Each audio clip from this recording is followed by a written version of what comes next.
Bonjour à tous et bienvenue. On associe souvent le football à l'argent qu'il peut générer. Et ça se comprend, il suffit simplement de regarder le salaire des grandes stars, qui dépassent aisément le 10, 20, voire 30 millions d'euros par saison, des transferts qui aujourd'hui s'envolent parfois au-delà de 100 millions, voire 150 millions d'euros, pour en effet avoir le vertige. Mais pourtant, l'industrie footballistique, elle pèse absolument rien du tout en termes économiques.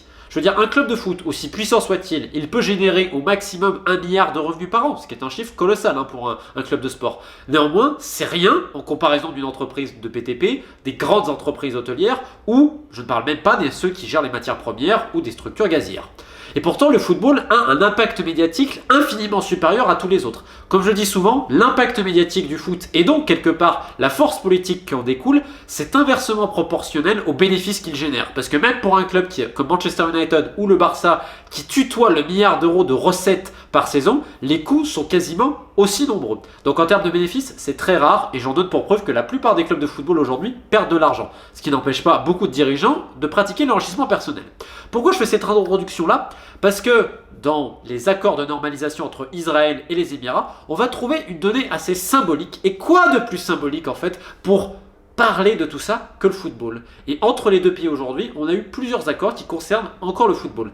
Et quand je parle souvent d'outils politiques, je vais tout de suite commencer cette vidéo par une citation d'Arkady Gaidamak. Alors Arkady Gaidamak, c'est un petit chouchou quand même, 4 nationalités, israélien, russe, français, angolais, quelques déboires avec la justice, notamment pour l'Angola Gate, comme vous pouvez le voir ici. Il avait d'ailleurs été condamné, je crois, pour blanchiment d'argent dans toutes ces affaires-là. Et à un moment donné, il est devenu le propriétaire du Beitar Jérusalem. Et plus tard, il a avoué dans un documentaire sur Forever Pure ceci. Je n'ai jamais été un fan de football, je l'ai toujours dit. Le Beitar avait plus de fans que l'ensemble des autres clubs en Israël. Alors bon, c'est pas tellement vrai d'ailleurs, surtout aujourd'hui où le Beitar, il y a d'autres clubs qui font quand même aussi de grosses affluences, mais bref. Et là, Gaidamak nous dit, et c'est pourquoi c'était très intéressant comme un outil de propagande. Cela a une grande influence sur la société israélienne.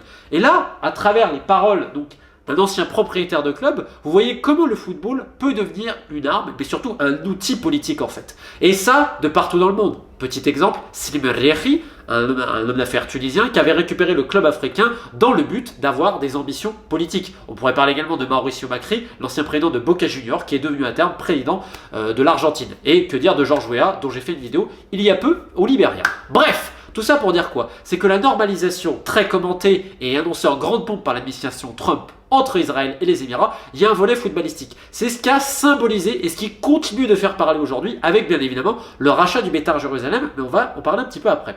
Rapidement en fait, on s'est rendu compte que des clubs comme l'Hapoel Beersheva ou le Maccabi Haïfa de Jacob Shahar, un homme très important dans le football business également je crois dans les concessions automobiles en Israël si je ne dis pas de bêtises, ont annoncé des matchs amicaux et des partenariats avec des clubs émiratis. De même, on a vu un accord de partenariat entre la Ligue israélienne et la Ligue émirati. Alors sur le papier ça fait parler, on va vous parler d'accords de business, de commerciaux, que c'est pour apprendre à mieux se connaître, etc. Mais au final concrètement il n'y a pas grand chose. C'est-à-dire qu'on annonce des matchs pour la paix, des matchs amicaux, ok il n'y a pas de problème, mais pour le reste des accords de championnat à championnat, en théorie il n'y a pas grand chose qui va sortir. À moins que ça vienne de fédération à fédération et qu'on voit des échanges, notamment dans la formation des joueurs et surtout la formation peut-être des entraîneurs, voire des arbitres. Pour le moment les contours sont très très flous, c'est beaucoup d'effets d'annonce, beaucoup d'effets d'image, et pas grand chose de concret. Néanmoins, on va rapidement parler de 2 points. Évidemment, Dia Saba. Ça n'a peut-être pas trop fait parler en Europe, mais c'est un élément colossal. Dia Saba est un international israélien, un attaquant plutôt de bon niveau d'ailleurs, qui est né dans un village arabe au nord d'Israël. Et oui, parce qu'il y a une minorité arabe en Israël, je crois que c'est à peu près 20% de la population arabo-musulmane. Et donc Dia Saba, qui marquait but sur but au Maccabi Netanya, de mémoire, après il est un peu parti à l'étranger, etc., qui a été boudé pendant un moment en sélection. Il est arrivé assez tard finalement en sélection, je crois que c'est vers 2018. Et donc il va être transféré, c'est le premier joueur israélien qui va être transféré dans un club émirati. C'est à la fin du mercato estival et évidemment ça a fait grand bruit au Moyen-Orient. Alors beaucoup se félicitaient de tout ça, notamment en Israël, d'autres aux Émirats. Certains l'avaient été un peu amers, notamment en Palestine. Certains d'ailleurs étaient amers vis-à-vis de la fédération de Palestine qui en fait s'est toujours refusé quelque part d'appeler des joueurs issus des minorités arabes en territoire israélien. Alors ça, on pourrait en reparler longtemps. Je vous conseille de suivre Uri Levi, que je connais très bien, qui est un journaliste israélien qui s'occupe de Baba Gol notamment. Baba Gol, ça vous parle du football de partout, en Syrie, en Palestine, aux Émirats, bref, qui est l'un des meilleurs spécialistes et qui a beaucoup écrit sur le sujet. Bref, pour revenir à ce que je vous disais. Donc on a eu ce transfert symbolique d'un joueur israélien de l'équipe nationale aux Émirats, issu de la minorité arabe israélienne, et derrière, on a évidemment le rachat du Beitar Jérusalem, le club, un des clubs les plus symboliques d'Israël, notamment pour l'opinion politique, on va dire, d'une partie de ses fans, la Familia, qui ne cache pas son racisme exacerbé. Et c'est même presque une fierté pour certains. Alors, on se rappelle, je pense que tout le monde, même ceux qui ne suivent pas le foot, ont entendu parler de ces histoires-là. Ils se refusaient à avoir un joueur musulman, un joueur arabe, etc. Bref, il y a eu plein d'actes dans le passé vraiment très répréhensibles. Et vous avez eu plusieurs propriétaires, dont Guy Damac, qui ont fustigé l'attitude de cette partie des supporters en expliquant que c'était des idiots, c'était des imbéciles, que ce n'était pas possible, etc. Beaucoup de gens ont essayé de changer un peu l'image du Beitar, qui est un outil politique, il est vrai, en Israël, même si on va le tempérer, puisqu'en fait l'outil politique, comme le disait Guy Damac, qui avait créé son propre parti et qui briguait le poste de maire de Jérusalem, au final il n'a pas gagné beaucoup de voix à l'élection. Par contre, quand tu es propriétaire du Beitar Jérusalem, quand tu es propriétaire d'un des clubs les plus importants dans n'importe quel pays, eh ben, tu vas avoir accès à des gens auxquels tu n'aurais jamais eu accès, notamment au niveau politique. D'ailleurs, c'est vrai que le Likoud, beaucoup de gens du Likoud sont aussi fans du Beitar Jérusalem, se murent même que Benjamin Netanyahou en ferait partie. Bref, tout ça pour dire quoi? C'est qu'au Beitar Jérusalem, on a vu une flopée d'investisseurs, de propriétaires, de gens, parce qu'on parle souvent de la Familia, à raison, et on oublie de parler des magouilles du club. Alors là, grande nez. Et on a eu une des histoires les plus incroyables du foot, et même, je dirais, en Israël ces derniers temps, c'est Gouma Aguiar, un Brésilien de confession juive, philanthrope, qui avait une grande fortune, qui a donné plusieurs millions au Beitar Jérusalem, et qui un jour a disparu en mer. Sauf qu'il y avait une bisbille avec sa famille, quelques affaires judiciaires, on disait qu'il était bipolaire, qu'il ne pouvait pas gérer sa fortune, et du jour au lendemain, il a disparu, on n'a plus jamais retrouvé le corps, c'est une affaire assez dingue, et lui à un moment donné était dans le club. Et ensuite on a vu Moshe Hogeg qui a récupéré, qui est donc dans la crypto-monnaie, mais Moshe Hogeg, pour en avoir parlé avec pas mal de journalistes israéliens, sur l'échelle du borderline, on est un petit 9 sur 10 les gars, hein, parce que regardez le nombre d'affaires judiciaires, il se fait attaquer un peu de partout, États-Unis, Chine, etc. Mais c'est un mec qui déjà faisait du business au Moyen-Orient.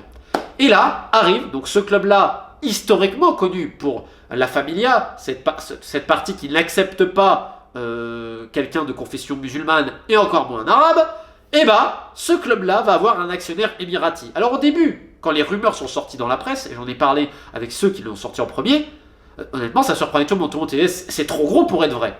Mais quel est l'élément le plus symbolique pour rapprocher, pour We Are the World, la paix entre les peuples? Alors que derrière, c'est surtout une question de business, on va être très honnête quand même, que le Beitar Jérusalem, qu'un club de football, le sport le plus médiatisé au monde. Mais tout le monde va en parler de ça. Et donc, ça s'est fait assez rapidement. Cet accord, aujourd'hui, donc le Beitar Jérusalem est détenu en actionnaire israélien émirati. Donc ça a été commenté abondamment, et moi, c'est notamment Jonathan Serrero, que je fais un petit coucou, dont je vous recommande d'ailleurs les analyses, il était passé sur l'After il n'y a pas longtemps pour en parler de tout ça, qui m'avait dit, en Israël, ça a été surtout commenté par des journalistes politiques. Donc on n'était pas en fait dans le sportif, on était dans la politique directement. Tout le monde en avait parlé. Mais ce sont des gens qui en théorie ne parlent pas de foot. Ce qui montre le dossier éminemment politique de tout ça. Ça s'est décidé à un moment donné bien plus haut. Et quel est le meilleur symbole que le Beitar Jérusalem? Alors pour beaucoup, certains ils disent non mais là, trop c'est trop. Enfin, dans le sens, c'est too much. Too much en termes d'image. Est-ce que ça aurait pas été mieux avec un autre club? Mais là justement, il y a d'autres clubs qui étaient très intéressés, qui sont très intéressés en Israël. Parce que la situation financière des clubs de football, eh ben, elle est compliquée avec tout ce qu'on connaît, surtout aujourd'hui. Même si je vais faire une petite parenthèse, il y a quelques années, les clubs israéliens, on va dire il y a 10 ans, il y avait beaucoup de folklore dans les gestions, bon il y en a toujours, hein, vous allez me dire, et il y en avait pas mal qui étaient mauvais payeurs. Et ben ça a quand même pas mal changé, il faut rendre hommage au club israélien là-dessus. Et aujourd'hui, on n'est plus comme par exemple à Chypre, où c'est vrai que les paiements à Chypre, c'est une vue de l'esprit, tu es payé 2 mois, tu es plus payé pendant 2 mois et demi, etc.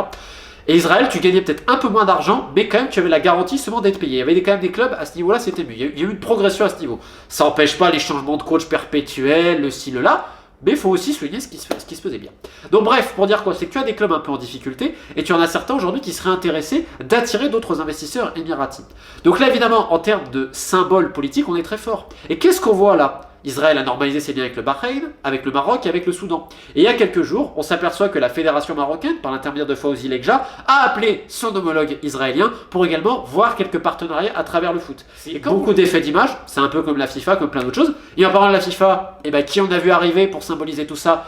Gianni Infantino, le président de la FIFA. Et je rappelle que la FIFA est sans doute aujourd'hui l'organisme non politique, enfin dire non étatique, excusez-moi, le plus puissant du monde et qui est éminemment politisé. Je rappelle que Gianni Infantino a même été présent au G20 en Argentine, tenu par Mauricio Macri, dont je vous parlais en début de vidéo, qui est un ancien président de club de foot, devenu président de l'Argentine. Et donc Infantino nous a fait un discours sur la paix, avec le Mondial 2022. D'ailleurs, je rappelle qu'Infantino maintenant fait la tournée du Moyen-Orient. Il était en Arabie Saoudite où il a carrément participé à un clip vidéo du ministère des Sports saoudien pour vanter à quel point le pays, il faut le visiter et que c'est magnifique. Voilà, chacun sa vue.